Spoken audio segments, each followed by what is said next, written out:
मनीष सिसोदिया का पहला ट्वीट।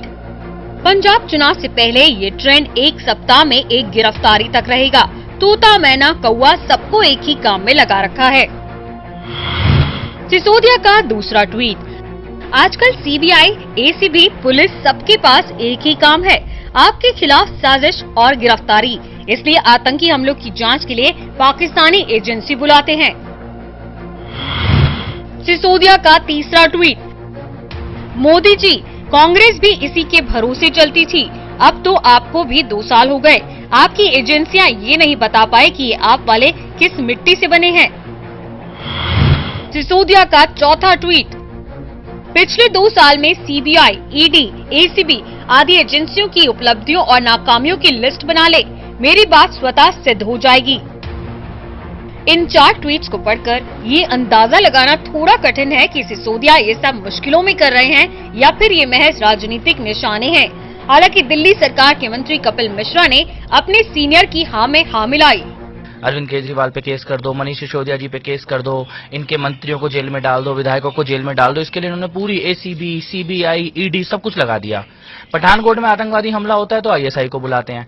मतलब जो काम देश की एजेंसियों को करना चाहिए उसके लिए तो आईएसआई को बुला रहे हैं, पाकिस्तानी संस्थाओं को बुला रहे हैं, पाकिस्तान के आगे हाथ जोड़ रहे हैं और आम आदमी पार्टी के पीछे अपनी पूरी ताकत लगा रखी है। रोज इस एमएलए को जेल में डाल दो, इस मंत्री के ऊपर केस कर दो, अरविंद केजरीवाल जी को फंसा दो। मेरे को लगता है ऑब्सेस्ड हो गए हैं, हवा समझ लिया उन लोगों ने, और उनको शायद 24 घंटे इसके अलावा कुछ नहीं सोचता कि आम आदमी पार्टी को कैसे खत्म करना है, आम आदमी पार्टी के खिलाफ कैसे कोई नया काम करना है।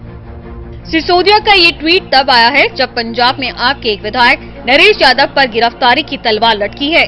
दिल्ली में देवली के विधायक प्रकाश जारवाल भी घेरे में हैं। आप नेता आशीष खेतान के खिलाफ पंजाब पुलिस में शिकायत दर्ज है, जबकि मुख्यमंत्री के प्रधान सचिव रहते हुए राजेंद्र कुमार समेत 5 अधिकारियों को सीबीआई ने गिरफ्तार किया। जाहिर है 1.5 साल में ही आप सरकार के मंत्री, विधायक से लेकर नेता और अधिकारियों की लंबी लिस्ट तैयार हो गई, जो किसी न किसी तरह कानून के घेरे में है। लिहाजा विपक्ष ने उप मुख्यमंत्री के आरोपों पर सवाल उठाए। केवल दिल्ली की ही सरकार जो है वो शिकायत बार बार करती है, आरोप लगाती है।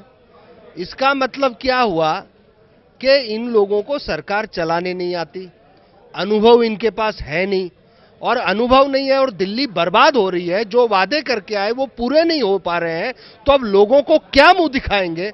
तो लोगों का ध्यान भटकाने के लिए क्या करो, प्रधानमंत्री पे आरोप लगाओ, प्रधानमंत्री हमको काम नहीं करने दे रहे, प्रधानमंत्री ये नहीं कर रहे।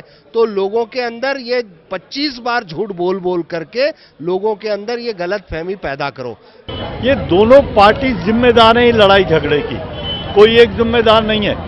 बीजेपी को भी आप पाक साफ नहीं कहते, वो भी हर जगह जहां नॉन बीजेपी सरकारें हैं उनको तंग कर रहे हैं। उत्तराखंड एक उदाहरण है, अरुणाचल एक उदाहरण है, वही दिल्ली का हाल है। केजरीवाल साहब काम नहीं कर रहे, उनको अपना रास्ता मालूम नहीं, उनको विजन है नहीं, तो उनको बहाना चाहिए।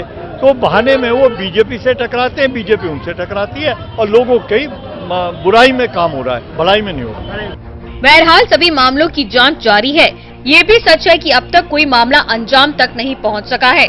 अब नजर तो इस बात पर होगी कि जांच एजेंसियां आखिर कब तक इन आरोपों को अंजाम तक पहुंचाती हैं, क्योंकि इससे ये तय होगा कि आपके आरोप राजनीतिक हैं या फिर नैतिक। टोटल न्यूज के लिए दिल्ली से विश्वजीत झा की रिपोर्ट।